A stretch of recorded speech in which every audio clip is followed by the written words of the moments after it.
Peach pie and prison bars. 1. The smell of peaches in July is thick enough to chew. Loretta May Jenkins could slice it with her paring knife and serve it on a plate. Every dawn for 52 years, she had risen before the roosters, slipped into a cotton dress the color of butter, and driven her dented Chevy pickup down Highway 49 to the little green cottage with the tin roof and the hand-painted sign. Loretta's Peach Palace. Pies, preserves, and prayer. Locals swore her pies could mend a marriage or settle a feud. Tourists swore they gained 5 pounds just breathing the air. Loretta never argued. She simply smiled, wiped flour from her mahogany forearms, and slid another pie across the counter with a whisper. Sugar fixes most things, child. The rest the Lord handles. At 72, her bun was still black at the roots, her eyes still the color of creek water in March. Only the hands told the truth. Swollen knuckles, half-moon scars from hot pans, a tremor that arrived every tax season when she tried to balance the books. That tremor was why she finally let her only child, Crystal Bond Jenkins, SQ, help Mama modernize. Crystal had graduated top third at UGA Law, passed the bar on the first try, and hung her shingle in downtown Macon above a vape shop that smelled like grape candy. She wore pencil skirts the color of ripe figs and heels sharp enough to pop a tire. Mama, paper ledgers in 2025, we're moving you to QuickBooks.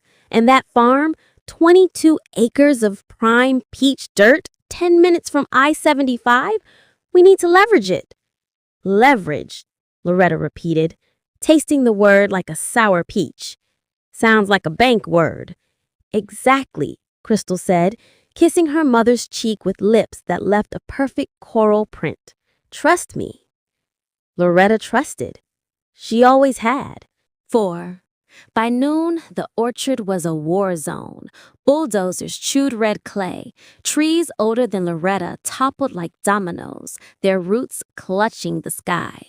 She stood at the edge of the carnage in her housecoat and bunny slippers, tears cutting clean lines through the dust on her cheeks. A sheriff's cruiser rolled up. Deputy Clifton, he'd bought his first pie at age 7, stepped out slow.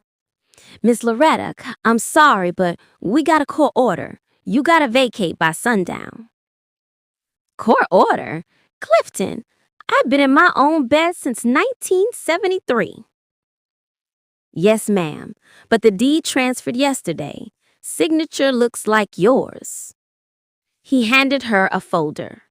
Inside, a quitclaim deed, her name in block letters, notarized, dated, filed.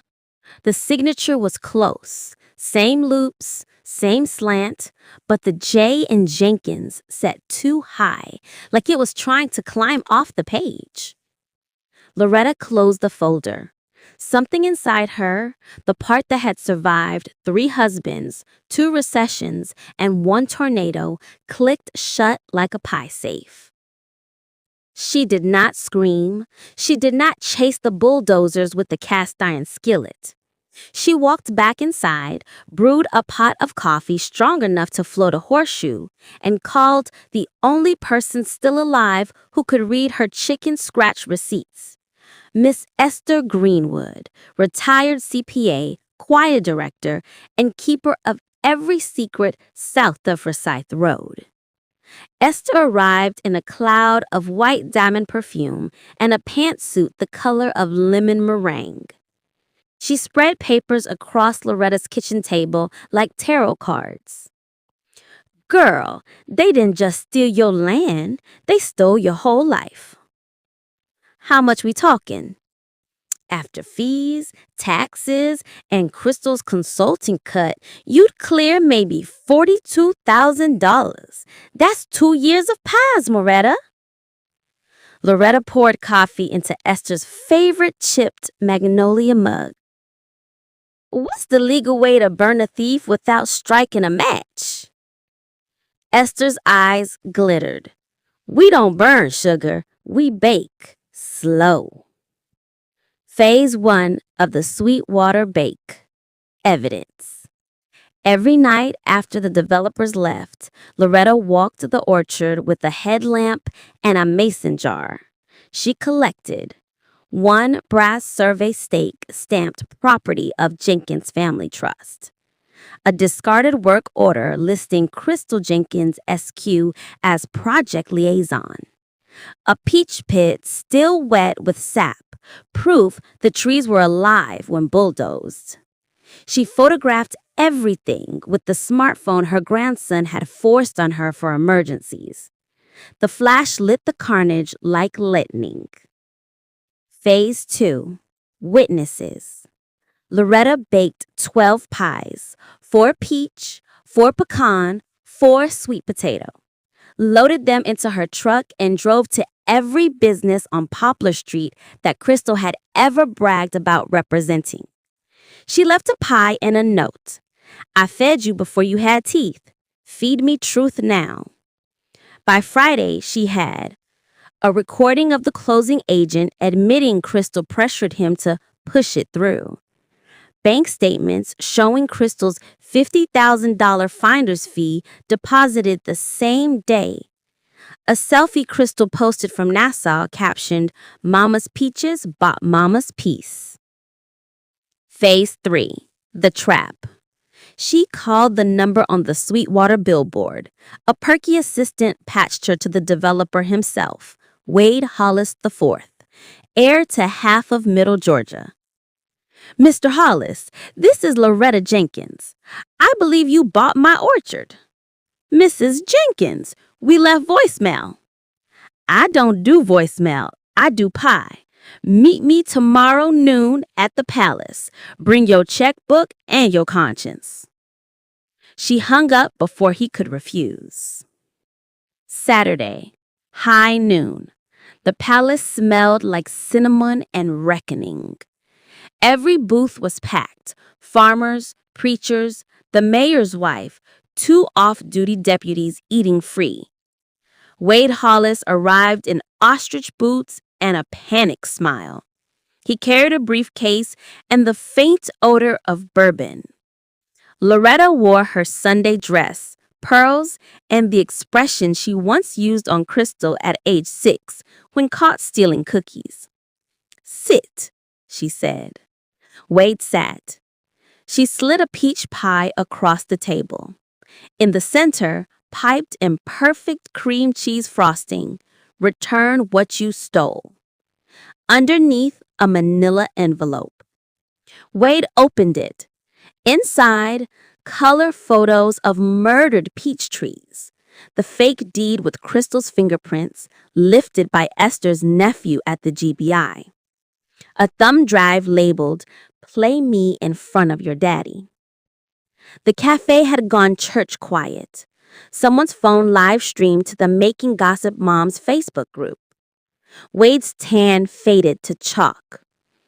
"Mrs. Jenkins, I swear I thought..." "You thought a 72-year-old black woman wouldn't notice her life being sold? Eat your pie, baby." He took a bite. His eyes watered. Cayenne pepper in the crust. Loretta's secret weapon for liars. Phase 4. The Unraveling. That afternoon, Wade Hollis's lawyer called Crystal in the Bahamas. By evening, Crystal was on a Delta flight, clutching a margarita and a one-way attitude. She stormed into the palace Monday morning, demanding Mama stop this nonsense. Loretta was rolling dough. Flour clouded the air like incense.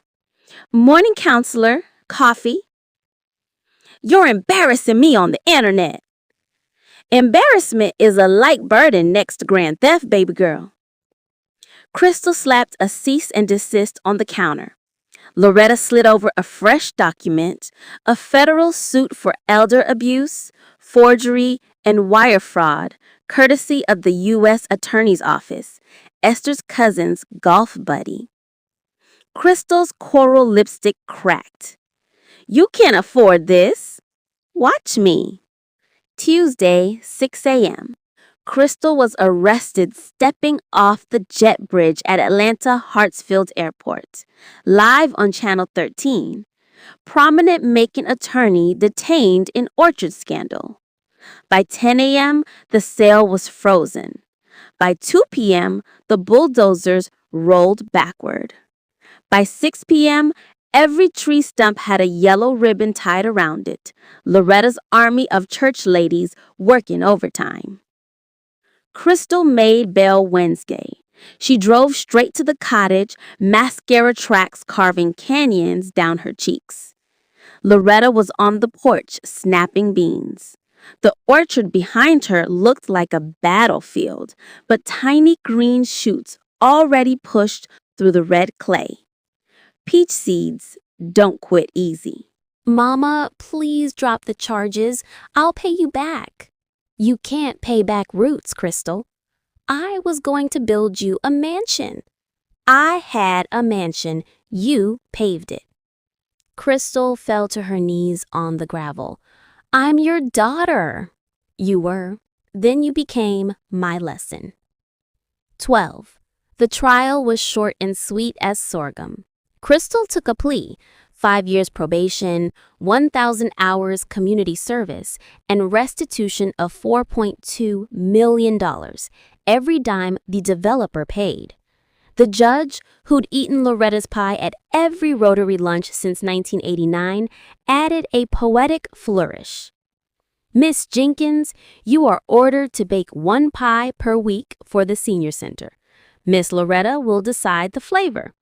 Consider it correctional seasoning. Crystal's law license was toast. 14. 1 year later, the orchard bloomed again. Loretta grafted new trees onto the old stumps, science and prayer in equal measure. She hung a new sign over the farm gate. Jenkins Family Trust. Trespassers get pie and prison. Every Saturday, she opened the palace for Second Chance Pie Day. Ex-cons, foster kids, and wayward lawyers ate free. Crystal served tables in an apron the color of butter, hair in a bun, no lipstick allowed. On quiet evenings, Loretta sat on the porch with Wade Hollis IV, now her farm manager, ankle monitor long gone. They drank iced tea and watched fireflies blink over the rows. Still can't believe you forgave me, Wade said. Forgiveness ain't free, baby. You pruning trees till you're 80. Fair trade. 14. The last Saturday in July, Crystal carried a pie to the porch. Peach, of course. She set it on the rail between them. I added a half teaspoon of cinnamon like you taught me. Loretta cut a slice, tasted, closed her eyes. Needs more cayenne. Crystal laughed, really laughed, for the first time in 2 years. Loretta handed her the knife. Your turn to cut the next one. Make it hurt so good. Above them, the Georgia sky went peach-colored, then rose, then indigo. Somewhere inside the cottage, the radio played Aretha. Ain't no way. Loretta rocked, Crystal sliced, and the orchard kept growing roots deeper than any deed, fruit sweeter than any theft. Epilogue. 10 years later, tourists still come for the pie. They leave with full bellies and a postcard that reads, Never steal from a woman who feeds you. She knows exactly how much cayenne to use. Loretta May Jenkins, Queen of Second Harvest. And if you look close at the orchard gate, you'll see a small brass plaque. In memory of trees that taught us how to stand up straight after being cut down. The end.